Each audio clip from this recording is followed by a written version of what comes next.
Thank you. Thank you. Yes, it is true that I am a Stanford graduate. Don't hold that against me, okay? My son goes to Cal, so I have some link to Cal. It is really an honor to speak at any TEDx, but to open one up is really, really special. So last night I told my wife, of all places, in your wildest dreams, did you ever think that I would open up TEDx Berkeley? And she said, honey, you're not in my wildest dreams. So, welcome to my life. Welcome to my life. The theme of thinking and defining and creating is all about innovation. So my talk is about the art of innovation. I use the top 10 format. That's because I've seen so many high-tech speakers. And I'll tell you, most high-tech speakers suck. So I figured out very early in my career, if you use the top 10 format, at least the audience can track progress to your speech. So if they think you suck, they know about how much longer you'll suck. So I have 10 key points for you. So I worked at Apple. I've been a venture capitalist, an entrepreneur, an advisor to Google. I've done a lot of things, and I've learned a lot about innovation, which I would like to pass on to you now so that you may go and change the world. Okay? This is my top 10 of the art of innovation. It starts with the desire to make meaning as opposed to make money. Making meaning means that you change the world. And I think you'll notice that if you happen to change the world, you will also probably make money. But if you start off with the sole desire to make money, you probably won't make money, you won't make meaning, you won't change the world, and you will probably fail. So my first thought for you is determine how you can make meaning. How can you change the world? Here are some examples. With Apple wanted to democratize computers. They wanted to bring computing power to everyone. That's the meaning they made. With Google, they wanted to democratize information, making information available to everyone.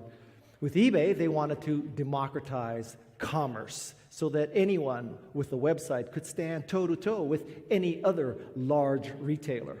Examples of companies making meaning, and YouTube finally wanted to enable people to create video, to upload video, to share video. So this is an example of the company and the kind of meaning they made. And as you know, they all made this kind of meaning, and they've been highly, highly successful. So what I noticed in my career is that if you truly want to make meaning, it's the first step towards innovation.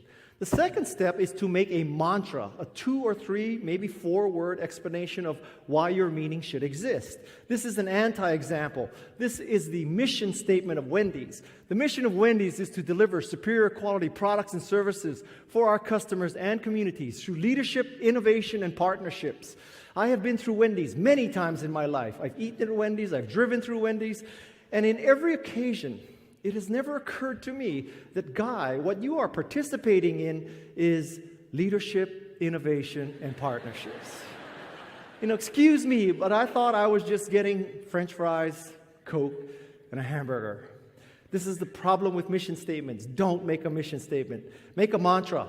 Wendy's mantra should be healthy, fast food. 3 words that determine what Wendy's is trying to do. Somewhat oxymoronic, but healthy, fast food. Nike has a great slogan, just do it. That's a slogan. A mantra explains why you should exist.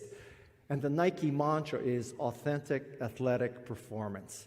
And finally, there's FedEx. When you absolutely, positively want something somewhere, what does FedEx stand for? It stands for peace of mind. So my second recommendation to you is that when you decide on the kind of meaning you make, try to find 2 or 3 words that describe why that meaning should exist. Not a 50-word mission statement, 2 or 3-word mantra. The third thing is a matter of perspective. The perspective is to jump curves. Not to stay on the same stupid curve that you're on. Not to try to do things 10% better.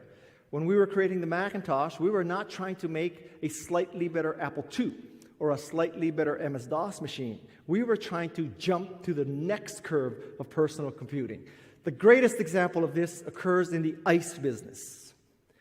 Ice 1.0. In the late 1800s, early 1900s, there was an ice harvesting business in the United States. This meant that Bubba and Junior, during winter, would go to a frozen lake or a pond, cut blocks of ice. 9 million pounds of ice was harvested in 1900.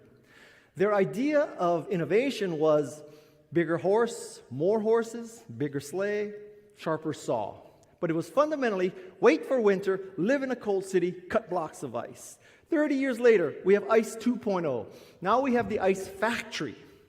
Major technological breakthrough. It did not have to be winter. It did not have to be a cold city. You froze water centrally and delivered it via the Iceman in the ice truck. Imagine the breakthrough this was. No more limitations by climate, no more limitations by season. You could have an ice factory. 30 years go by, we have Ice 3.0, refrigerator curve.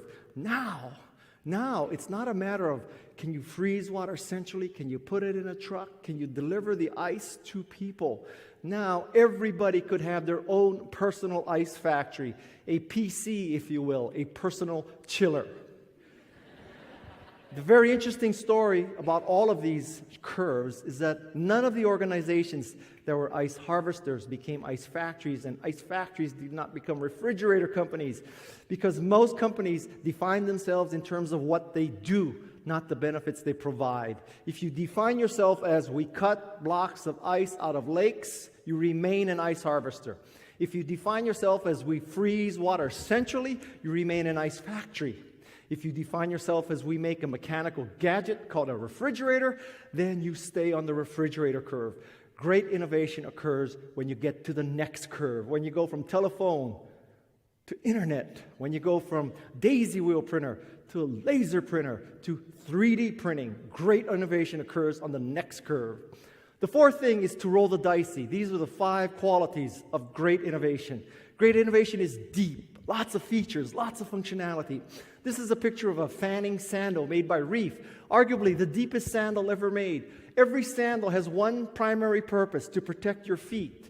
If you look at that circled area, that's a metal clip. That metal clip is for the sandal to open beer bottles. This sandal has twice the functionality, twice the depth of any other sandal in the world. Great products are also intelligent. When you look at it, you say, aha, somebody understood my pain. Somebody understood my problem. This is a GT500 Shelby Mustang, 650 horsepower. For those of you in Berkeley who do not rate the horsepower in muscle cars, this is 6.8 Priuses. I would love to buy one of these cars. 59 years old, going through a midlife crisis, feelings of impotency. I would love to buy this car to compensate for my feelings of inadequacy. However, I have 2 teenage boys. One's 18, one's 20. And I know that no matter how carefully I plan it, there may be instances where they may drive my car. And the thought of them in a 650 horsepower car is immoral. I learned, however, that Ford makes a very intelligent product called the My Key. And what the My Key enables you to do is program the top speed of the car into the key. Very intelligent product. Great products are also complete. It's the totality of the product. If the software business, it's not just the software. It's not just the DVD. It's the webinars. It's the documentation. It's the Android developers. If you have if you have an Android phone, it's the iOS developers. If you have an iOS phone, it's the totality. Great products are also empowering. They make you more creative, more productive. They enhance you. They change the meaning of your life. This is a picture of a MacBook Air. If you use a Macintosh, it becomes one with you. It makes you more creative and more powerful, more productive. Windows, you have to fight. You have to wrestle Windows to the ground. You need to defeat Windows. And finally, great products are elegant. Somebody cared about the user interface. So as you go through life and you're trying to jump curves, ask yourself, am I creating something that's deep and intelligent and complete and empowering and elegant? Am I rolling the dicey? The fifth thing is I stole something from Bobby McFerrin. He had a great song, Don't Worry, Be Happy. But what innovators do is don't worry, be crappy. Which is to say, when you have the first refrigerator, there may be elements of crappiness to it. When you have the first laser printer, there may be elements of crappiness to it. When you had the first Macintosh, thanks to my efforts, there was no software, there was no hard disk, not enough RAM, too slow a chip, lots of elements of crappiness to it. But if you waited for the perfect world and you waited till the chips were cheap enough and fast enough and everything was in place, you would never ship. And I learned a very valuable lesson. Don't worry, be crappy. When you have jumped to the next curve, it's okay to have elements of crappiness to your revolution. I am not saying you should ship crap. I am saying that you should ship things that are revolutionary, innovative, on the next curve, that have elements of crappiness to it. Biotech people, ignore this slide. Number 6. Number 6 is to let 100 flowers blossom. I stole this from Chairman Mao, although it's not clear to me he ever implemented this.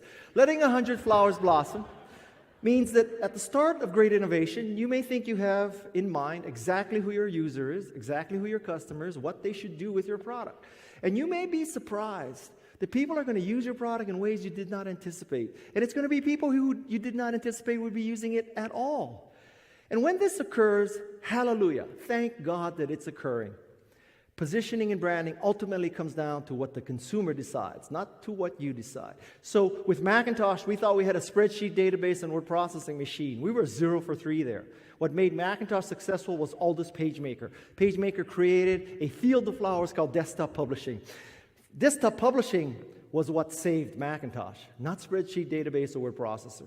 If we focused on spreadsheet database and word processor and ignored desktop publishing, Apple would be dead today. If Apple were dead today, it would be a different world. We'd all have phones with real keypads. We'd have phones where the battery lasted for more than a day. We'd have phones where the GPS actually worked. It would be a different world, right? Aldous PageMaker was a gift from God to Apple because it saved Apple. I believe in God, and one of the reasons why I believe in God is there is no other explanation for Apple's continued survival than the existence of God. Let 100 flowers blossom. Don't be proud. Take your best shot with positioning and branding. But then when customers use your product, if they say it's a desktop publishing machine, hallelujah, declare victory. It is now a desktop publishing machine. Number 7, polarize people. Great products, great services, great innovation polarizes people. This is a TiVo. People like me who travel a lot, I love TiVo. We have 4 TiVos in our house. I need to time shift a lot of TV. I love to watch TV. Now, there are people who also hate TiVo. People who hate TiVo usually work for large brands and advertising agencies because people like me, we watch advertising 1 day a year. About a week ago, right? We watch Super Bowl ads. The rest of the year, we're fast-forwarding through TiVo, with TiVo, through ads. Great products polarize people. If you're an agency, you hate TiVo. If you're me, you love TiVo. You can love or hate a Harley-Davidson. You can love or hate a Macintosh. You can love or hate an iPhone. I'm not saying that you should intentionally piss people off, but I'm telling you that great products polarize people. Don't be afraid of polarizing people. Number 8 is churn, baby, churn. This is stolen from the Black Panthers, who said burn, baby, burn. But what innovators in business do is they churn, baby, churn. They take version 1 and they make it 1.1, 1.2, 1.3, 1.4, 1.5, 2.0, the hardest thing in the world. Because to be an innovator, you need to be in denial. You need to be in denial because the naysayers are going to tell you, it can't be done, it shouldn't be done, and it isn't necessary. You need to ignore those people. But as soon as you ship, you need to flip that bit and start listening to people and churn your product. Change it, and keep evolving it. Number 9 is all the marketing you need to know. It is to niche thyself. It's a very simple chart. On the vertical axis, we measure uniqueness. On the horizontal axis, we measure value. This is a 2x2 matrix. For those of you, when you graduate, if you go to work for McKinsey, you'll be charging $5 million for people to figure out that they want to be in the upper right-hand corner of this chart, okay? Let's go through all corners. In the bottom right corner, that's where you have something of great value, but it's not unique. There, you have to compete on price. This is what I call the Dell corner. Slap the same operating system on the same hardware, you have to compete on price. In the opposite corner, you have something truly unique, only you do it, but it is of no value. In that corner, you are just plain stupid, right? Bottom left corner, we call that the USC corner. The bottom left corner, the bottom left corner, the bottom left corner is what I call the .com corner. In the .com corner, you have something that's not valuable and not unique. Like buying dog food online. We buy dog food online. You pay as much for the dog food because you have to pay for shipping and handling, and then you have to be at home when UPS drops off the dead cow in the can. So it's not very convenient, and it's just as expensive, so it's not valuable. And then stupid people like me, because there was Pets.com, we decided we had to have our own portfolio, Pets.com, so there were multiple ways to spend the same amount of money on dog food less conveniently. That's the worst corner. Not valuable, not unique. The corner you want to be in is the upper right-hand corner. In that corner, you are unique. Where I go to movies, I can only buy tickets with Fandango. When you take kids to a movie, you really want to know you have a ticket before you go. By the way, may I highly recommend the Lego movie. It is a fantastic movie. Trust me when I tell you, go see the Lego movie. Fandango, the only way you can buy a ticket. Brightening emergency watch, the only watch that can save your life. Pull out the big knob, puts out an emergency signal. That watch can save your life. Smart car. Everybody has cars that can park parallel to the curb when there's lots of parking. How many of us have a car that can park perpendicular to the curb, right? If you're an engineer, you make a product that's unique and valuable. If you're a marketing person, you communicate to the world that your product is unique and valuable. Number 10, perfect your pitch. If you're an innovator, you have to learn to pitch. 2 key points about pitching. First, customize your introduction. Start with something customized to the audience. This is a picture of an LG washer and dryer. I use these pictures to introduce my speech in Latin America when I was speaking to the LG management. However, to tell you the backstory behind this, I was already in Brazil when I thought about, well, I should use the picture of our LG washer and dryer. So I didn't have pictures, not something I carry with me, pictures of your washer and dryer. So I sent a text message to my 2 older boys, one of whom is in the audience right now. His name is Nick, older boy, younger boy Noah. So I send them a message saying, get off the Call of Duty that I bought you, on the Xbox that I bought you, in the house that I bought you, take your iPhone that I bought you, go downstairs, both of you, take pictures of the LG washer and dryer. I need it right away. 15 minutes go by, nothing happens, right? So, again, Nick is the older boy, he's the cowboy, the other one is high school still. So this is what happens. This is the text message. I send Nick a text message. Did you get my text message? Because I don't see the pictures. Nick responds. Noah, his younger brother, said he would take the pictures. By the way, can you get us some free TVs? Welcome to my life. And then you see my bottom response. I don't think so, Nick. Welcome to my life. The key here is to customize your introduction. When I spoke in Moscow, I opened up with this slide and I said, wow, you Russians have big balls. When I spoke in Istanbul, I opened up with this picture of me in the Grand Bazaar. That guy behind me is the shopkeeper. He is really happy. You know why he's really happy? Because he's thinking, this dumbass American tourist is going to buy this fez. This fez has been in my family for 3 generations. I finally found somebody stupid enough to buy this fez. Trust me when I tell you, if you'd open up a speech in Istanbul with a thing like that, a picture like that, you own the audience. Customize your introduction. More on slides. 10, 20, 30 rule of presentations. The optimal number of slides in a presentation is 10. 10. Now, you're all Cal people. You're not stupid. You know I'm way past 10. You may be thinking I'm a hypocrite. How should I explain this? I will explain this. You are not me, okay? 10 slides. 10 slides. You should be able to give these 10 slides in 20 minutes. 20 minutes. Yes, you may have an hour slot, but to this day, unfortunately, 95% of the world uses Windows laptops. Those people need 40 minutes to make it work with the projector. And the last thing is the optimal size font is 30 points. A good rule of thumb is figure out who the oldest person is in the audience, divide his or her age by 2. 60-year-old divided by 2, 30. 50-year-old divided by 2, 25 points. Someday you may be pitching a 16-year-old VC. That day, God bless you, use the 8-point font. 11, as a bonus to my friends here at Cal, don't let the bozos grind you down. The bozos are going to try to grind you down. And the more innovative you are, the more they'll try to grind you down. There are 2 kinds of bozos in the world. I'm an expert in bozos, okay? 2 kinds of bozos. Slovenly, disgusting, pocket protector, body odor, just a loser of a person. Rusty car, Japanese watch. You look at that person, you say, wow, what a loser. That person is not dangerous because that person is so obviously a loser. Only a loser would listen to that loser. And because you're not losers, you won't listen to that person. Hence, that person is not dangerous. The dangerous bozo dresses in all black. The dangerous bozo owns a lot of stuff that ends in I, like Armani, Maserati, Lamborghini, Ferrari, okay? Audi is okay, rare exception. That's the dangerous bozo, because you think rich and famous parses to smart, but rich and famous parses to lucky, not smart, at least half the time. So I believe that bozosity is like the flu. You need to be exposed to bozosity so that when you encounter big bozosity, you have already built up the antigens. I'm going to expose you to some bozosity. I think there's a world market for maybe 5 computers. Thomas Watson of IBM. 5 computers. I have 5 Macintoshes in my house. In other words, I have all the computers he anticipated in the world in my house today. This telephone has too many shortcomings to be seriously considered as a means of communication. The device is inherently of no value to us. Western Union, internal memo, 1876. Western Union wrote off telephony in 1876. Western Union should be PayPal today. Oops. There's no reason why anyone would want a computer in their home. Ken Olsen, great innovator, great entrepreneur, said this about computers. There's no reason to have a computer in your home. How many have a computer in your home today? Because according to Ken Olsen, there's no reason. He was a great innovator, extremely good entrepreneur, but he was so successful on, let us say, the ice factory curve, he could not appreciate the next curve, the refrigerator curve. And that is the art of innovation. Thank you very much. Thank you. Thank you very much.